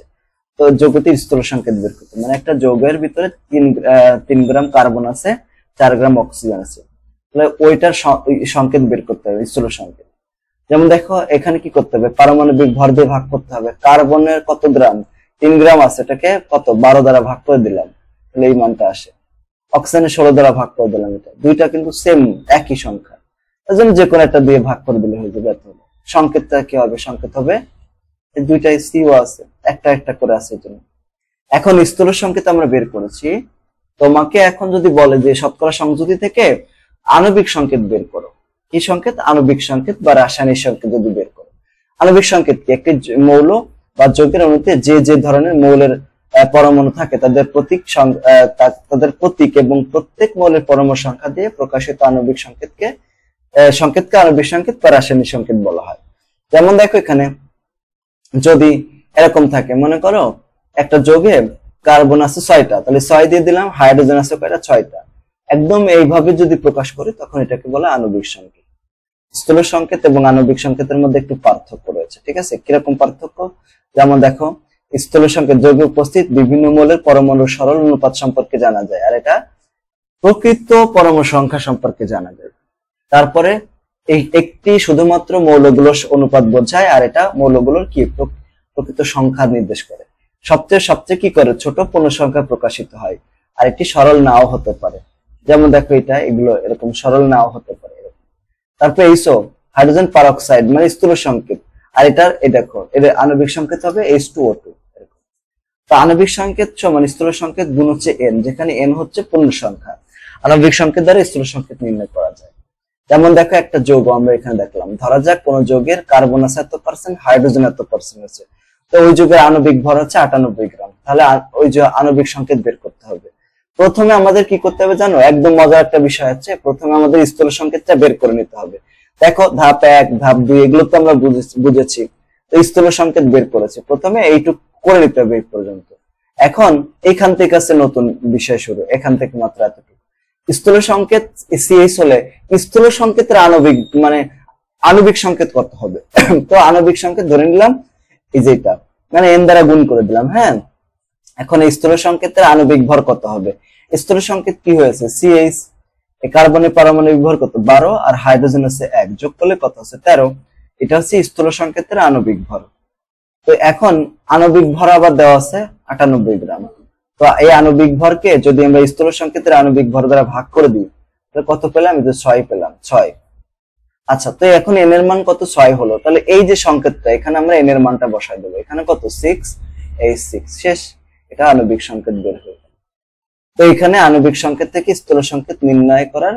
আবার যদি তোমাকে বলে কখনো যে আণবিক সংকেত থেকে কিভাবে স্থূল সংকেত বের করো, দেখো আণবিক সংকেত আছে, মনে করো এই যে সি এত আছে, হাইড্রোজেন 2টা আছে, আর O6 আছে। দেখো এখানে এমন একটা সংখ্যা নিতে হবে যা দ্বারা সবগুলোকে কি করা ভাগ করা যায়, কমন নিতে হবে। যেমন 6 দ্বারা ভাগ করা যায় সব জায়গায় সবগুলাকে। তো 6 দ্বারা ভাগ করে 6 6 কাটা যায়, এই 6 এর মধ্যে 2 বার যায়, এটা কাটা যায়। তাহলে দেখো এখানে কার্বন থাকে একটা, হাইড্রোজেন থাকে 2টা, অক্সিজেন থাকে একটা, CH2O এইভাবে লেখা যায়। তো এটা হচ্ছে আণবিক সংকেত থেকে স্থূল সংকেত নির্ণয় করা। আবার স্থূল সংকেত থেকে আণবিক সংকেত নির্ণয় করা যায়। যদি এরকম আসে যে কখন স্থূল সংকেত এবং আণবিক সংকেত একই হবে, স্থূল সংকেত এবং আণবিক সংকেত একই হবে তখন যখন এই যে দেখো আণবিক সংকেত মানে কত? স্থূল সংকেতকে ইনটু এন, এন এখানে এন এর মান যদি 1 হয় তখন স্থূল সংকেত এবং আণবিক সংকেত সেম হবে। আবার যেমন দেখো এরকম আণবিক সংকেত জানার জন্য স্থূল সংকেত জানা প্রয়োজন কেন? কারণ কোন যৌগের আণবিক সংকেত নির্ণয়ের জন্য প্রথমে আমাদের স্থূল সংকেত বের করতে হয়। একটু আগে আমরা দেখছি না, স্থূল সংকেত বের করতে হবে। যদি স্থূল সংকেতের ভর এবং আণবিক ভরের সমান হয় তাহলে স্থূল সংকেত আণবিক সংকেত হয়, কিন্তু যদি সমান না হয় তাহলে স্থূল সংকেতকে গুণিতক দিয়ে গুণ করলে আণবিক সংকেত পাওয়া যায় আলাদা। মানে যে এন এর মান যদি 1 না হয় তাহলে আলাদা হয়ে যাবে, তাই বলছি। এরপর দেখো আণবিক সংকেত স্থূল সংকেতের সমান বা এর গুণিতক, তাই না? এই যে সূত্রটা জানি আমরা, সূত্রটা কি? স্থূল আণবিক সংকেত সমান স্থূল সংকেত ইনটু হচ্ছে গুণিতক, মানে যে এন এর মান গুণ করে দেবো। তো এন এর মান যদি আলাদা হয়, 1 না হয়, যদি অন্য সংখ্যা হয়, তখন এটাকে আমরা এর সাথে গুণ করে দিতে পারি এরকম। ঠিক আছে? ইথাইন এবং বেনজিনের স্থূল সংকেত একই। দেখো ইথাইন বেনজিনের আণবিক সংকেত আছে C6H6, ইথাইনের C2H2। এখন দেখো এই যে C6H6 এরকম আছে, আমরা যদি 6 দিয়ে ভাগ করলে এই 6 6 কাটা গেল, তাহলে কি থাকলো? CH থাকলো। আবার অ্যাসিটিলিন, এটাকে অ্যাসিটিলিনও বলা যায়, ইথাইনকে অ্যাসিটিলিনও বলা যায়। C2H2 আছে, 2 দিয়ে ভাগ করলাম 2 জায়গা, তাই এটা কি? CH হবে। দেখো এটাও অ্যাসিটিলিনের আণবিক স্থূল সংকেত, এটা হচ্ছে বেনজিনের আণবিক সংকেত স্থূল সংকেত। দুইটা কিন্তু স্থূল সংকেত সেম, তাই বলতে পারি ইথাইন এবং বেনজিনের স্থূল সংকেত একই রকম। এই যে এটা। এখন অন্য টপিকে চলে যায়। অন্য টপিকটা হচ্ছে কি? এটা হচ্ছে দেখো রাসায়নিক বিক্রিয়া ও রাসায়নিক সমীকরণ। তো দেখো রাসায়নিক বিক্রিয়া কাকে বলা হয়? যখন কোনো পদার্থ তার নিজস্ব ধর্ম ও বৈশিষ্ট্য হারিয়ে সম্পূর্ণ নতুন ধর্মের একটি বা একাধিক পদার্থে পরিণত বা পরিবর্তিত হয় তখন তাকে রাসায়নিক বিক্রিয়া বলা হয়। যেমন দেখো এখানে হাইড্রোজেন এবং অক্সিজেন বিক্রিয়া করে সম্পূর্ণ আলাদা ধর্ম বিশিষ্ট একটা পদার্থ H2 গঠন করলো, তাহলে এইটাকে কি বলা হয়? বলা হয় রাসায়নিক বিক্রিয়া। এখানে হাইড্রোজেন এবং অক্সিজেন এরা হচ্ছে বিক্রিয়ক, আর এই যে যেটা উৎপন্ন হলো এটাকে বলা হয় উৎপাদ। কি বলা হয়? উৎপাদ, প্রোডাক্ট আর কি। এরপরে রাসায়নিক সমীকরণ। রাসায়নিক বিক্রিয়া যা ঘটে তাই প্রতীক, সংকেত এবং চিহ্ন দিয়ে লেখা হয়, এটাকে রাসায়নিক সমীকরণ বলা হয়। সমীকরণে কিছু নিয়ম আছে। হ্যাঁ, বিক্রিয়ক বাম পাশে থাকবে, উৎপাদ ডান পাশে থাকবে এবং মাঝখানে সমান চিহ্ন বা তীর চিহ্ন ব্যবহার করা হয়। বিক্রিয়ক এবং উৎপাদে রাসায়নিক প্রতীক এবং সূত্র দিয়ে প্রকাশ করা হয়। একাধিক যদি হয়, একাধিক মনে করে একাধিক বিক্রিয়ক আসে, মাঝখানে তাহলে যোগ চিহ্ন দিতে হয়, অথবা উৎপাদ যদি থাকে একাধিক তাহলে মাঝখানে যোগ চিহ্ন দিয়ে প্রকাশ করা হয়। সমতা বলতে বোঝায় বিক্রিয়কের এবং উৎপাদের প্রতিটি মৌলের পরমাণুর সংখ্যা সমান হতে হবে। কখনো কখনো সমতা না করে তীর চিহ্ন দ্বারাও প্রকাশ করা হয়। ঠিক আছে? আবার পদার্থের ভৌত অবস্থা যদি উল্লেখ করতে হয়, যেমন দেখো বিক্রিয়কের পাশে অনেক সময় S লেখা থাকে এরকম, কারণ বুঝতে হবে ওই জিনিসটা সলিড, কঠিন অবস্থা। L লেখা থাকে মানে লিকুইড, গ্যাস যদি থাকে তাহলে কি হবে? G লেখা থাকে। AQ লেখা মানে অ্যাকুয়াস সলিউশন, মানে জলীয় দ্রবণ আর কি। যদি বিক্রিয়ায় তাপ উৎপন্ন হয় বা শোষিত হয় তাহলে সেটিও সমীকরণের পাশে উল্লেখ করতে হয়। মানে তুমি যদি উৎপাদের পাশে প্লাস তাপ দিয়ে হিট দাও তাহলে বুঝতে হবে এটা হচ্ছে কি? তাপ উৎপাদী বিক্রিয়া। আবার যদি মাইনাস দিয়ে দাও তাহলে সে তাপহারী বিক্রিয়া এরকম হবে। এরপর দেখো রাসায়নিক সমীকরণে কিভাবে বিক্রিয়া এবং উৎপাদের ভৌত অবস্থা উল্লেখ করতে হয়। ওই যে বললাম জি মানে কি গ্যাস, ও মানে কি এটাও গ্যাস, এখানে এল মানে এটা লিকুইড এরকম। ঠিক আছে, অ্যালুমিনিয়াম অক্সাইডের সাথে হাইড্রোক্লোরিক অ্যাসিডের বিক্রিয়া সমতাকৃত সমীকরণটা লিখতে হবে। দেখো বিক্রিয়া দিলাম এইভাবে। অবশ্যই সমীকরণ এই যে সমতাকরণ বিক্রিয়া না হলে এই অধ্যায়ের অঙ্কগুলো করা যাবে না। ঠিক আছে, তোমাকে বলবে যে এখানে যেমন লিমিটিং বিক্রিয়ক বের করতে বলবে, কতটুকু থেকে কতটুকু তৈরি হবে, এই সমস্ত জিনিস বলবে। মানে এটা আমাদের লাগবেই লাগবে। ঠিক আছে, এখন দেখো এখানে অ্যালুমিনিয়ামের জন্য অ্যালুমিনিয়ামের আগে দেখো এটা 2 আছে, আবার উৎপাদে যায় অ্যালুমিনিয়াম 1টা হয়ে গেছে। আমি যদি এখানে 2 বসাই দিই আর ক্লোরিন সমান করে HCl এর আগে 6 বসাতে হবে, 6 বসালে তাহলে সমীকরণ হয়ে যাবে, মানে সমাধান করা সমতাকৃত করা হয়ে যাবে। দেখো এখানে 2 বসাই দিলাম, তাহলে 2 বসাইলে এখানে ক্লোরিন কয়টা আছে 3 দুগুণে 6টা, আর এখানে ক্লোরিন কয়টা আছে 1টা ছিল, তাই 6 বসাই দিলাম, সমতা হয়ে গেল। ঠিক আছে, আর পানির আগে 3 বসাই দিলাম, তাহলে হাইড্রোজেনের সমান্তরাল হয়ে গেল। মানে এমন সংখ্যাগুলো দ্বারা আমাদের যোগ গুণ টুন করতে হবে। এটা পুরো এর যে কোনো নিয়ম আছে সূত্র আছে এরকম না, সম্পূর্ণ দেখতে হবে, তোমাকে দেখে দেখে এটা হিসাব করতে হবে। ঠিক আছে, এই যে সমতাকরণ এটা কিন্তু এটা কোনো মানে নিয়ম নাই যে এই নিয়মটা আছে, তোমার দেখতে হবে যে যেমন দেখো এখানে এই বিক্রিয়াটাতে হ্যাঁ ম্যাগনেসিয়াম তো 2 জায়গায়, এখানে একটা আছে এখানে একটা আছে, তাই ম্যাগনেসিয়াম নিয়ে ভাবার দরকার নেই। দেখো ক্লোরিন, এখানে ক্লোরিন ছিল 1টা, কিন্তু এখানে ক্লোরিন কয়টা আছে 2টা, তো আমি যদি এখানে 2 গুণ করে দিই তাহলে হাইড্রোজেন 2টা হয়ে যায়, এখানেও দেখো 2টাই হয়ে গেল, তার মানে সমতা হয়ে গেছে এরকম। এইভাবে দেখো এই বিক্রিয়াগুলো তোমরা এই যে বিক্রিয়াগুলো দেখতে পাচ্ছ এগুলো সমতাকৃত, তোমরা এই বিক্রিয়াগুলো প্র্যাকটিস করবা। হ্যাঁ, এই যে এটা এটা এটা এই ধরনের বিক্রিয়া আসতে পারে, তোমরা যদি প্র্যাকটিস করে থাকো যে এখানে কত কি গুণ করতে হবে, দেখো এগুলো যদি প্র্যাকটিস করে থাকো তাহলে দেখো এগুলো পরীক্ষায় আসবে, আসলে তোমরা সুন্দর করে এগুলো করতে পারবা। আর কতগুলো যদি প্র্যাকটিস করে রাখো তাহলে ওগুলোই আসবে পরীক্ষায়, মাশাআল্লাহ ওগুলো করলে ভালো রেজাল্ট করতে পারবে। এরকম এখন দেখো এখানে মৌল এবং রাসায়নিক সমীকরণ, এটা তো বললাম। রসায়নের যে শাখায় বিক্রিয়কের পরিমাণ থেকে উৎপাদের পরিমাণ এবং উৎপাদের পরিমাণ থেকে বিক্রিয়কের পরিমাণ হিসাব করা হয় তাকে কি বলা হয়? স্টয়কিওমেট্রি বলা হয়। স্টয়কিওমেট্রি বলা হয়। পরীক্ষা এটা কিন্তু অনেক গুরুত্বপূর্ণ, পরীক্ষায় আসে স্টয়কিওমিতি কাকে বলা হয়, স্টয়কিওমিতি বা মেট্রি কাকে বলা হয়? রসায়নের যে শাখায় রাসায়নিক বিক্রিয়ার কি করে সমীকরণ থেকে ব্যবহার করে বিক্রিয়কের পরিমাণ থেকে উৎপাদের পরিমাণ অথবা উৎপাদের পরিমাণ থেকে বিক্রিয়কের পরিমাণ নির্ণয় করা যায় তাকে স্টয়কিওমিতি বলা হয়। এরপরে দেখো রাসায়নিক বিক্রিয়া এবং রাসায়নিক সমীকরণের মধ্যে কি পার্থক্য রয়েছে, একটু তোমরা লিখবা এটা পার্থক্যটা। এরপরে দেখো রাসায়নিক সমীকরণ কিভাবে বিক্রিয়ক এবং উৎপাদের ভৌত, এটা তো আগে আমরা বলছিলাম। যাক, এখন এই প্রশ্নটা আমরা দেখবো। দেখো 5 গ্রাম ম্যাগনেসিয়াম ধাতু কত গ্রাম অক্সিজেনের সাথে বিক্রিয়া করে সম্পূর্ণরূপে ম্যাগনেসিয়াম অক্সাইড তৈরি করবে?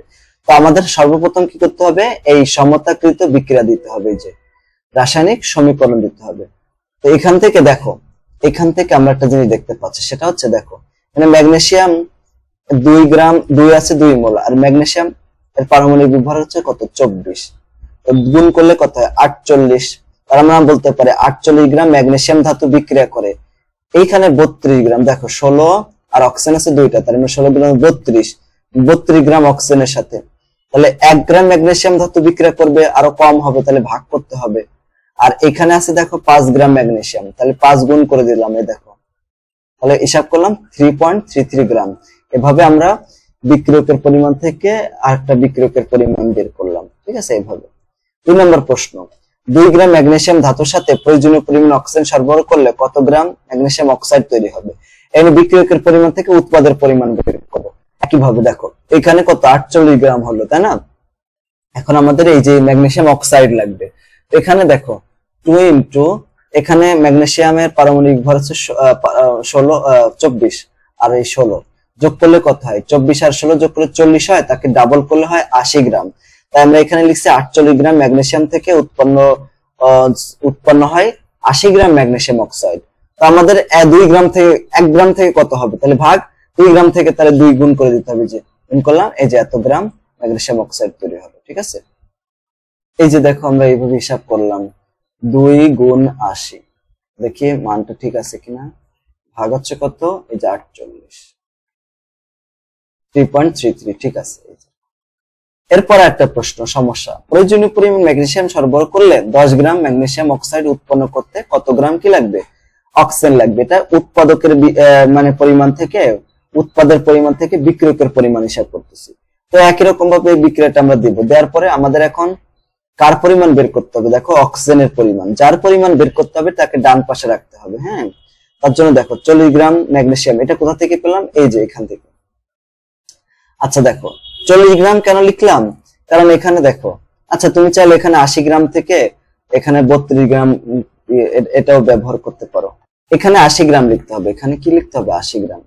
দেখো 80 গ্রাম, এখানে আছে 80 গ্রাম ম্যাগনেসিয়াম অক্সাইড। এই যে দেখো 80 গ্রাম ম্যাগনেসিয়াম অক্সাইড, এখান থেকে উৎপন্ন হয় 32 গ্রাম কি, কত থেকে উৎপন্ন হয়? এই যে 32 গ্রাম অক্সিজেন থেকে উৎপন্ন হয়। তাহলে 1 গ্রাম থেকে কত? 80 হবে। 32 কে 80 দ্বারা ভাগ করতে হবে। 10 গ্রাম হলো, তাহলে কি করতে হবে? এই যে এটা একটু সমস্যা ছিল, এই যে ঠিক করে দিলাম। এখানে দেখো 10 গুণ হচ্ছে কত? এই যে 32, 32 ভাগ আছে কত? এই যে 80, 4 গ্রাম। তাহলে 4 গ্রাম অক্সিজেন উৎপন্ন হয়। এরপরে দেখো বলছে যে 5টি নাইট্রোজেন অণু থেকে কতটি অ্যামোনিয়া উৎপন্ন হয়। তো আমাদের বিক্রিয়া দিতে হবে। প্রথমে নাইট্রোজেনের সাথে হাইড্রোজেন বিক্রিয়া দিলাম, দিয়ে অ্যামোনিয়া তৈরি হলো। এখন দেখো এখানে এই যে এতটি অণু থেকে উৎপন্ন হয় কত, এখানে দেখো এখানে এতটি অণু, 1 মোল না, 1 মোলে এতটি অণু আছে, এতটি পরমাণু থেকে তৈরি হয় যে 2 গুণ, এই যে দেখো অ্যামোনিয়া 2 মোল অ্যামোনিয়া আছে না, 1 মোল মান আছে 0. এই যে 6.023 10 টু দি পাওয়ার 23, আর এখানে কয় মোল আছে? 2 মোল, তাই 2 দিয়ে দিলাম। তাহলে একটি অ্যামোনিয়া থেকে নাইট্রোজেন থেকে উৎপন্ন হবে কতটি? এখানে এই যে মানটা, এই মানটা দিয়ে ভাগ করে দিতে হবে। ঠিক আছে, এই যে মানটা দিয়ে ভাগ করে দিলাম। ভাগ করলে কত হয়? 2টি অ্যামোনিয়া তৈরি হলো। 5টি অ্যামোনিয়া থেকে উৎপন্ন হবে, তাহলে কয়টা? 10টি অ্যামোনিয়া অণু এরকম। তারপর দেখো 6 মোল পানি উৎপন্ন করতে কত মোল অক্সিজেন লাগবে? তো বিক্রিয়া প্রথমে দেব, দেওয়ার পরে এখানে দেখো 2 মোল, এই যে দেখছো এটা কত? 2 মোল, এটা আছে 1 মোল। তো 2 মোল হাইড্রোজেন 1 মোল অক্সিজেন বিক্রিয়া করে 2 মোল পানি তৈরি হলো। এখন আমরা বলতে পারি 2 মোল পানি উৎপন্ন করতে লাগে 1 মোল অক্সিজেন। 6 মোল থেকে জন্য 1 মোলের জন্য কত লাগবে? ভাগ করলাম 2 দ্বারা, 6 মোলের জন্য 6 দিয়ে গুণ করে দিলাম, 3 মোল অক্সিজেন লাগবে এরকম। প্রমাণ তাপমাত্রা এবং চাপে এখানে 8 লিটার অ্যামোনিয়া থেকে, নাইট্রোজেন থেকে কত লিটার অ্যামোনিয়া পাওয়া যাবে? এখানে বিক্রিয়া দিতে হবে। দেওয়ার পরে বলতে হবে যে 1 মোল নাইট্রোজেন মানে থেকে উৎপন্ন হয় 2 মোল অ্যামোনিয়া। তাহলে 4 লিটার থেকে কয় লিটার তৈরি হবে? 4 দুগুণে 8 লিটার অ্যামোনিয়া তৈরি হবে। ঠিক আছে, শেষ এরকম ভাবে করলে হচ্ছে। এখন দেখো রাসায়নিক বিক্রিয়ায় যে বিক্রিয়া করে শেষ হয়ে যায় তাকে লিমিটিং বিক্রিয়ক বলা হয়। একটা ইম্পর্টেন্ট জিনিস ছিল, দেখো লিমিটিং বিক্রিয়ক কাকে বলা হয়? লিমিটিং বিক্রিয়ক হচ্ছে যে বিক্রিয়ক শেষ হয়ে যায়। এটা কিন্তু অত্যন্ত গুরুত্বপূর্ণ, মানে লিমিটিং বিক্রিয়ক না হলে আমরা কিন্তু এই অধ্যায়ের বেশিরভাগ অঙ্ক করতে পারবো না। ঠিক আছে, এরকম ভাবে। কেন লিমিটিং বিক্রিয়ক থেকে উৎপাদের পরিমাণ হিসাব করতে হবে? কারণ একটি রাসায়নিক বিক্রিয়ায় উৎপাদের পরিমাণ নির্ধারিত হয় লিমিটিং বিক্রিয়কের দ্বারা। লিমিটিং বিক্রিয়ক হলো সেই বিক্রিয়ক বা পদার্থ যা প্রথমে কি করে? সম্পূর্ণ ব্যবহৃত হয় এবং বিক্রিয়ার গতি বন্ধ করে। তাই উৎপাদের পরিমাণ হিসাব করতে লিমিটিং বিক্রিয়কের পরিমাণ জানা অত্যন্ত গুরুত্বপূর্ণ। ঠিক আছে, দেখো এই অধ্যায়ে যত অঙ্কগুলো আছে বেশিরভাগই আমাদের লিমিটিং বিক্রিয়ক লাগবে। লিমিটিং বিক্রিয়ক না করে কিন্তু আমরা উৎপাদের পরিমাণ বা বিক্রিয়কের পরিমাণ বের করতে পারবো না। আচ্ছা দেখো এখানে বলো যে 4 গ্রাম ম্যাগনেসিয়াম ধাতব পরমাণুর সাথে মধ্যে 4টি হবে অক্সিজেন পরমাণু মিশ্রিত করা হলো। এখানে কোন বিক্রিয়কটা কি হবে? লিমিটিং হবে। ঠিক আছে, এরকম 4টি না 4 গ্রাম হবে এখানে, বা 4টি হয়, সমস্যা নেই। দেখো 4টি হবে, এটি না, 4টি। এখানে দেখো এখানে রাসায়নিক সমীকরণ দিতে হবে, এই বিক্রিয়াটা আমাদের লাগবে। এখান থেকে আমরা দেখতে পাচ্ছি যে 2টা ম্যাগনেসিয়াম বিক্রিয়া করছে কত? একটা অক্সিজেনের সাথে। তাহলে আমরা লিখতে পারি একটি ম্যাগনেসিয়ামের জন্য প্রয়োজন তাহলে কত হবে? 2 দিয়ে ভাগ, এবং এখানে 4টা ম্যাগনেসিয়াম আছে, 4টা ম্যাগনেসিয়াম দিয়ে ভাগ করলাম 2টা। তাহলে দেখো আমার 4টা ম্যাগনেসিয়াম শেষ করার জন্য 2টা অক্সিজেন লাগবে, কিন্তু এখানে অক্সিজেন কয়টা আছে? 4টা। তাহলে আরো 2টা অক্সিজেন তো অবশিষ্ট থাকে যাবে। তো যেহেতু অক্সিজেনটা অবশিষ্ট থাকতেছে, শেষ হয়ে যাচ্ছে কি? ম্যাগনেসিয়াম শেষ হয়ে যাচ্ছে, তার মানে এই ম্যাগনেসিয়ামটাকে লিমিটিং বিক্রিয়ক বলা যাবে। এটা একটা জিনিস দেখলাম। আরো বিক্রিয়া আছে, দেখো এখানে 5 গ্রাম হাইড্রোজেন গ্যাসের মধ্যে 75 গ্রাম ক্লোরিন গ্যাস মিশ্রিত করা হলো। এখানে কোন বিক্রিয়কটি লিমিটিং বিক্রিয়ক হবে এবং বিক্রিয়া শেষে কোন বিক্রিয়কটি কতটুকু অবশিষ্ট থাকবে। এখন দেখো এই রাসায়নিক বিক্রিয়াটা দিলাম, দেওয়ার পরে এখানে দেখো এখানে হাইড্রোজেন আছে কয় গ্রাম, 2 গ্রাম। আচ্ছা, তো 2 গ্রাম আমরা বলতে পারি 2 গ্রাম হাইড্রোজেনের জন্য প্রয়োজনীয় ক্লোরিন কত, ক্লোরিন কত, এখানে একটা ক্লোরিনের পারমাণবিক ভর আছে 35.5, দুইটা ক্লোরিন আছে তাহলে 70 হয়ে যাবে, মানে 71 হয়ে যাবে, 71, তাহলে 71 গ্রাম। তাহলে 1 গ্রাম থেকে কত হবে, তাহলে 2 দিয়ে ভাগ করে দিলাম। আবার এখানে আছে 5 গ্রাম হাইড্রোজেন, তাহলে 5 দিয়ে গুণ করে দিলাম, তাহলে দেখো 177.5 গ্রাম। কিন্তু এখানে কি 177.5 গ্রাম আছে না, তার চেয়ে কম আছে, তার চেয়ে কম আছে না, যেহেতু আমার এত গ্রাম কি যে প্রয়োজন হচ্ছে 177 গ্রাম, কিন্তু দেওয়া আছে মাত্র 75 গ্রাম, তাহলে কি হবে, এই যে ক্লোরিনটা তো অবশিষ্ট থাকবে না, এটা কি হয়ে যাবে, হ্যাঁ শেষ হয়ে যাবে, ঠিক আছে না, এটা কি হয়ে যাবে, শেষ হয়ে যাবে। তাহলে এটার আমাদের লিমিটিং বিক্রিয়ক হচ্ছে এই ক্লোরিন। কিন্তু আমাদের বলছে না যে অবশিষ্ট কে থাকবে, তাহলে অবশিষ্ট থাকবে হচ্ছে হাইড্রোজেন। এখন কথা আছে কতটুকু থাকবে অবশিষ্ট, তার জন্য আমাদের কিন্তু উল্টা করতে হবে। কিরকম, এটা এইভাবে করলে 71 গ্রাম ক্লোরিন থেকে ক্লোরিন বিক্রিয়া করে 2 গ্রাম H2 সাথে, তাহলে 1 গ্রাম ক্লোরিন কার সাথে বিক্রিয়া করবে, 2 গ্রামের সাথে, ঠিক আছে। আবার এখানে কত 75 গ্রাম দেওয়া আছে, তাহলে এখন 2 গুণ 75 ভাগ আছে কত 71, দেখি এখানে কত আসে, 2 গুণ 75 ভাগ আছে 71, ভাগ করলাম, মানটা আসে কত, 2.11 এর, ঠিক আছে 2. তাহলে এটা হচ্ছে মানে হাইড্রোজেনের এই 2. এত গ্রাম শেষ ইয়া করবে, মানে ব্যবহার করবে, তাহলে বাকি অবশিষ্ট থাকবে হচ্ছে এই যে মানে মাইনাসটা প্লাসটা চিহ্ন ব্যবহার, মাইনাসটা দেখো এত গ্রাম, এই যে 2.88 এত গ্রাম হচ্ছে হাইড্রোজেন অবশিষ্ট থাকবে। আচ্ছা, এরপর আরেকটা নতুন টপিক, সেটা হচ্ছে উৎপাদের শতকরা পরিমাণ হিসাব করবে। আচ্ছা, তার আগে একটা জিনিস আমরা শিখবো, সেটা হচ্ছে অ্যানালার গ্রেড কাকে বলে। এটা অনেক গুরুত্বপূর্ণ একটা শব্দ, পরীক্ষা আসে, কোথায় আসে, ক নম্বরে আসে। যদি কোনো পদার্থকে 99% বিশুদ্ধ করা যায়, এর চেয়ে আর বিশুদ্ধ করা সম্ভব না হয়, তখন ওই 99% বিশুদ্ধ পদার্থকে অ্যানালার গ্রেড বলা হয়। এখন উৎপাদের শতকরা পরিমাণ আমরা কিভাবে বের করতে পারি, বিক্রিয়া শেষে প্রাপ্ত প্রকৃত উৎপাদকে রাসায়নিক বিক্রিয়া হিসাবকৃত উৎপাদের পরিমাণ দ্বারা ভাগ করে 100 দ্বারা গুণ করে দিতে হবে। একটা অঙ্ক করলে জিনিসটা আমরা ক্লিয়ার হয়ে যাবে। সমস্যা দেখো, 2 গ্রাম ম্যাগনেসিয়াম ধাতু পর্যাপ্ত পরিমাণ অক্সিজেনের সাথে বিক্রিয়া করে 3.25 গ্রাম ম্যাগনেসিয়াম অক্সাইড পাওয়া গেল, উৎপাদের শতকরা পরিমাণ কত হবে। এখন আমাদের এই বিক্রিয়া দিতে হবে, দেওয়ার পরে এখান থেকে লিখতে হবে, দেখো এই যে 48 গ্রাম ম্যাগনেসিয়াম থেকে উৎপন্ন হয় 80 গ্রাম ম্যাগনেসিয়াম অক্সাইড, কোথায় পেলাম, এই দেখো এখানে এটা আছে কত গ্রাম, কত 48 গ্রাম না, এই যে 24 দুগুণ 48 এরকম, তো 16 গ্রাম, এটা কত গ্রাম তৈরি হয়, 80 গ্রাম, তাহলে 1 গ্রাম থেকে কত হয় 80 দ্বারা 48 দ্বারা ভাগ, আবার এখানে 2 গ্রাম দেওয়া আছে, 2 গ্রাম কোথায় পেলাম, এই দেখো 2 গ্রাম, 2 দিয়ে গুণ করে দিলাম, তাহলে কত হলো 3.33 গ্রাম ম্যাগনেসিয়াম অক্সাইড। এটাকে বলা হয় হিসাবকৃত উৎপাদের পরিমাণ। আবার বিক্রিয়া দেখো, এখানে বিক্রিয়া কতটুকু পাওয়া গেছে, 3.25 গ্রাম, তো ওই 3.25 কে এই যে 3.33 দ্বারা ভাগ করে দিতে হবে, ভাগ করে এটাকে 100 দ্বারা গুণ করবে, তাহলে কত হবে 97.6%। একইভাবে এটা 80 গ্রাম ক্যালসিয়াম কার্বনেটকে তাপ দিলে 39 গ্রাম ক্যালসিয়াম অক্সাইড পাওয়া যায়, উৎপাদের শতকরা পরিমাণ বের করতে হবে। তো একইভাবে বিক্রিয়া দিতে হবে, আণবিক ভরটা যার যতটুকু তা বের করে নিলাম।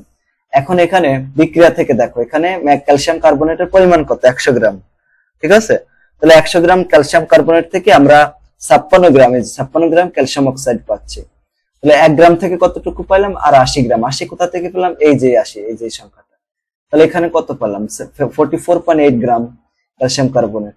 এখন এখানে উৎপাদের শতকরা পরিমাণ কত হবে, দেখো আমরা কতটুকু পেয়েছি, এখানে উদ্দীপকে দেওয়া আছে যে 39 গ্রাম, ওই 39 গ্রাম উপরে দেবো, আর এই যে 44.8 গ্রাম এই যে নিচে দিলাম, এটাকে 100 দ্বারা গুণ করে দেবো, এই যে এটা, ঠিক আছে। তো আলহামদুলিল্লাহ আমরা বেসিক বিষয়গুলো নিয়ে আলোচনা শেষ করলাম। এখানে আবার তোমাদের দেওয়া আছে ব্যবহারিক, তোমরা এটা পড়ে নিবে। 250 মিলি আয়তনিক ফ্লাক্সে 0.1 মোলার সোডিয়াম কার্বনেট কিভাবে দ্রবণ প্রস্তুত করতে হয়, এখানে শিরোনাম দিবা, মূল নীতি, তারপর এখানে হিসাব, ঠিক আছে, হিসাব করবা, যন্ত্রপাতি, দ্রব্য, কার্য পদ্ধতি, সতর্কতা এবং ফলাফল, শেষ চিত্র অঙ্কন করে দিবে। তারপর আরেকটা ইয়ে আছে প্র্যাকটিক্যাল, দুধের গ্লাস পানি শতকরা পরিমাণ নির্ণয়। এখানেও মূলনীতি, যন্ত্রপাতি, দ্রব্য, কার্যপদ্ধতি, হিসাব, এরপর সতর্কতা, এর ফলাফল লিখে দিতে পারো। তো এই হচ্ছে তোমাদের ষষ্ঠ অধ্যায়ের বেসিক বিষয়গুলো আলোচনা করলাম। পরবর্তী ক্লাসে আমরা টাইপ ভিত্তিক সৃজনশীল প্রশ্নগুলো নিয়ে আলোচনা করব। তো ক্লাসটি তোমাদের কাছে কেমন লাগলো সেটা কমেন্ট করে জানিয়ে দিও। আর যদি ভালো লাগে আমাদের জন্য সবাই দোয়া করবে। সবাইকে ধন্যবাদ। আসসালামু আলাইকুম ওয়া রাহমাতুল্লাহি ওয়া বারাকাতুহু।